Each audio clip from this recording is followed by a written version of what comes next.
everyone. Wayne Motts, the President Emeritus and historian at the Gettysburg Foundation, out on the battlefield. What a beautiful day it is on the Gettysburg battlefield with my compatriot and our partner, the Gettysburg National Military Park, Chris Gwinn, Chief of Interpretation and Education here at Gettysburg National Military Park.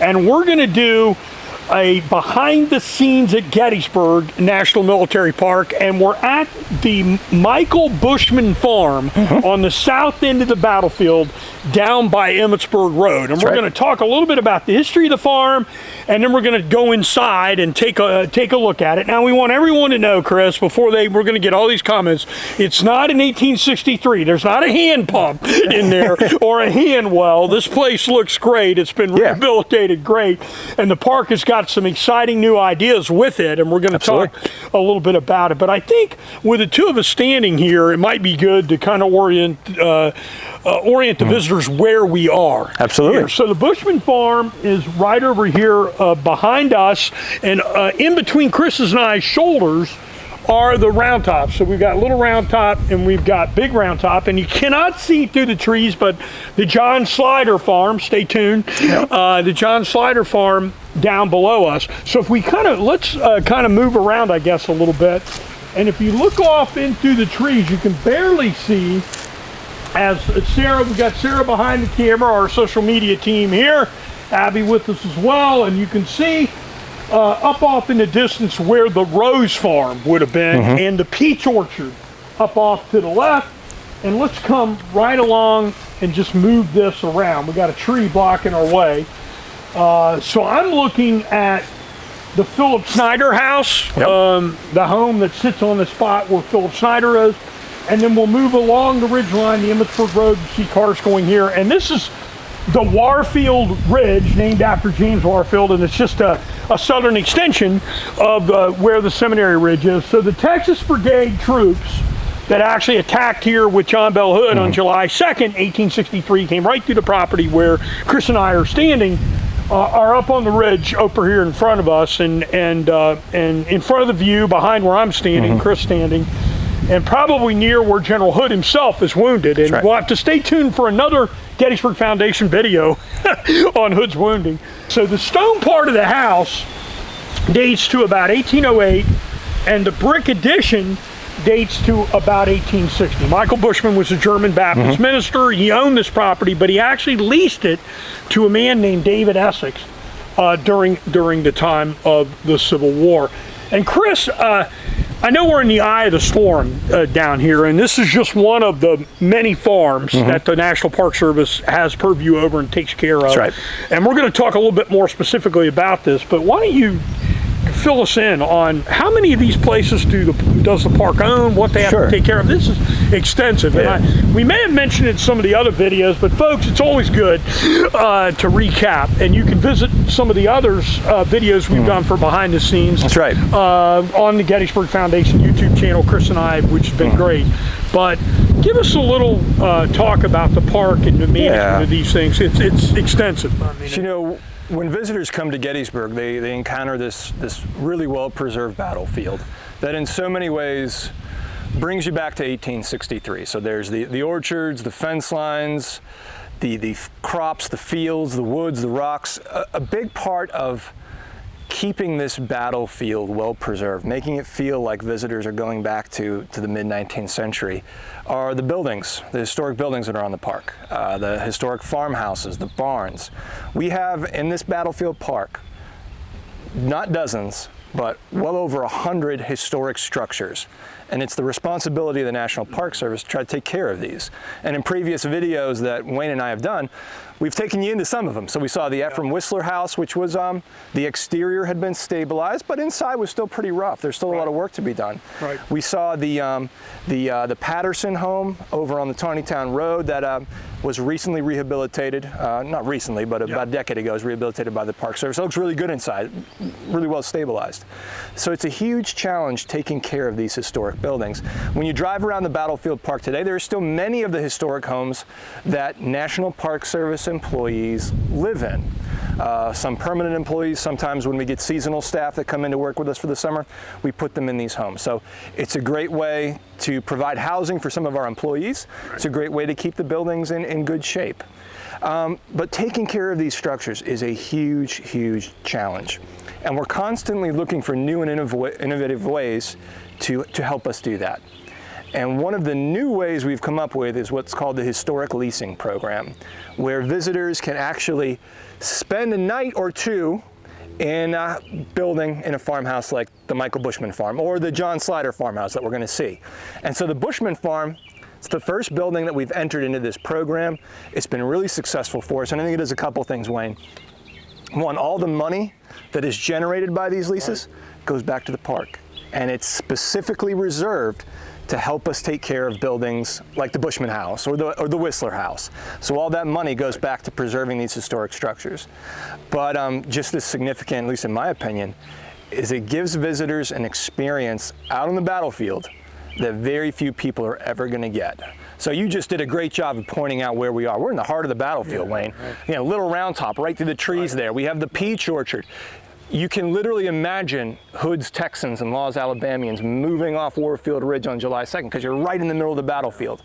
And through this program, you get to, even if for a short time, immerse yourself in this historic landscape in a singular place on the battlefield park. So we're really excited about it, Wayne. Well, and I appreciate all those comments. Listen, I grew up in a house built in 1870, and my mother said to me, there's no sure way to go broke than to live in an old house. And you just said hundreds. You got 100. Yeah. I mean, you got all these, and that's the barns, the summer kitchens, the you name it, yeah. houses. You got all this stuff, and this stuff is 160 plus years old in most of these cases. So we've got to understand there's a huge financial cost to preserving this, as well as a huge manpower cost. Absolutely. And folks, if you want to help, here's a way to do it. You can stay out on the Gettysburg battlefield, get a very unique experience. Plus, the money that you spend is going to go back to taking care of these properties here on the Gettysburg battlefield. So I just think it's great. Absolutely. You know, we hope when you do rent out the building or lease the home, you get to learn a little bit about the history of what happened here, the people who called this place home, and what transpired on this property July 1st, 2nd, 3rd, 1863. Well, we're going to take a second. We're going to go inside and talk a little bit about what we know about some of the history of this. So let's take a peek inside. All right, we're inside the living room, and this house, we're in the stone original portion of the house.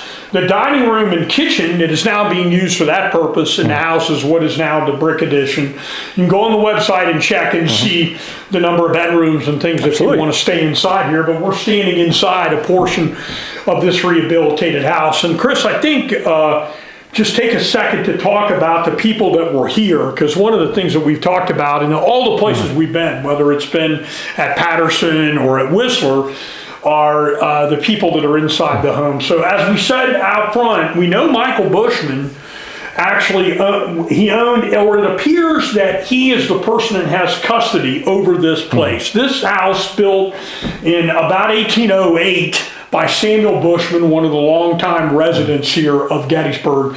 This somehow, and he's a grandnephew, it looks like, of Samuel Bushman, this passes down through his wife. His wife has a connection to this family. And the house was to go to their children, and it was to go to him after she ended up dying, and it did. But it's sort of in limbo at the time of the American Civil War. In 1893, advertisement has this at 175 acres, and that includes what is now Bushman Hill, which is where the artillery and cavalry action were at. At the time, as we mentioned outside, David Essex is the renter here. The 1860 census has he and his wife and a daughter named Amelia. She would have been 18 at the time of the battle as the three people that would have been here, as far as we know. And they fled, and that's obvious because you just mentioned you've got the hood right outside the front door. I think, you know, Wayne, I think if this experience does anything, it will allow visitors who stay here an opportunity to even if just for a moment, put themselves into the shoes of the Bushman family or the Essex family and imagine, looking out these windows, maybe even the same windows, what would I have done in 1863? What choices would I have made? Would I have stayed and tried to safeguard my property, my possessions, my home? Would I have fled and tried to make sure my family was safe? What decisions would I have made? And again, I think being able to stay here allows visitors a little window into 1863. It appears that when the Essex fled, they came back here around July 6th. And there is a claim on this property. As we've said on some of these properties before, both the renter and the owner a lot of times filed claims to government because they got damaged property that's here. Certainly this is going to be in the line of March. The troops are going to take a lot of things that are here. There's a mention in the claim that there's actually breastworks on the property. I'd assume that would be over on the east and south side of where the property is. And there's about $700 and some odd worth of damage that's claimed for here, and I'm not sure they ever got compensated for it. Once again, Michael Bushman living in town, David Essex, his wife, and probably his daughter, from all we know here, Amelia, here in this property during the time of the battle. And one of the things that they actually claimed damage for here are bees. So they had honeybees here, and they claimed damage that people had taken. Obviously the troops here are taking everything they get their hands on inside where this property is. Michael Bushman dies in the 1880s. He's buried in the Fouts Cemetery, which is a German Baptist Brethren cemetery, because he was a minister at that time, and of course David Essex survives the Civil War as well, both all dying later. But they flee, and certainly with all the action, I don't think they're going to have much choice here. Absolutely. On July 2nd, 1863. Now, you want to tell the viewers, and there's pictures that are on the website. Absolutely. For the park. We can get some additional imaging throughout the house. You're going to have nice accommodations here. You're not staying at, as we mentioned, out front with a hand pump. If you decide you want to stay here. We also should say that this has, since the park offered this, has filled up fast. So your best thing is, if you're planning a year ahead of time, as soon as that's open, to be able to do whenever the park decides it wants to have those windows open, you need to check back frequently and often to make sure you get in. And if you do want to take a look at the Bushman home, my suggestion would be to go to recreation.gov. Recreation.gov, search Gettysburg, and the Michael Bushman farmhouse will come up. And on that website, you can see the availability, the pricing, and the accommodations. And as Wayne was mentioning, we're in a historic building. It's been really well preserved, but we have 21st century amenities inside the house. So it's a great blend of the historic and the modern, and hopefully this will be a new way for visitors to Gettysburg to experience this epic moment in our past. Chris, one of the viewers asked us a question, which maybe we can talk about here on this video. When we did Whistler House, that was left rough inside. Are some of these, will that be left like that to your knowledge, or will it be finished, or what? In some cases these homes are going to be redone like this. Other cases maybe they're not, or what's that's a great question, and it really comes down to each individual home, each individual house, the condition that it's in when the Park Service acquires it, and how much we know about the building, right? Because one of the challenges of studying the past is there's always so much that you don't know. So for each of the historic structures that are within Gettysburg National Military Park, there's a research document that accompanies that. It's called the Historic Structures Report. And it's kind of like the biography of a building, right? So we have biographies of famous individuals and soldiers and generals, but imagine doing a biography of a building. Who built it? How was it constructed? How has it been modified through the years? How has it changed hands? And a lot of times that comes down to almost like forensic historic preservation, because you got to look at the bones of the building, the fabric of the building. And these trained professionals who have skills far beyond what I have are able to look at the layout of a building and how it's constructed and the materials, and they're able to extrapolate a wealth of information from that. And so we do this historic structures report, and we try to learn as much as we can about each of these buildings. And then some buildings, like this one, will be used to house people, visitors, staff. Some are what we call interpretive displays. So they're not meant to be lived in. They're meant to help us interpret the battle. So this would be the Bryan House, might be. The Bryan House. Would be in Warfield where we were. Perfect example, okay. Absolutely. Okay. So those are meant to stand on the landscape, but we're not going to hook up utilities. We're not going to have electricity. We're maybe try to furnish it the way it might have been at the time of the battle, if we know.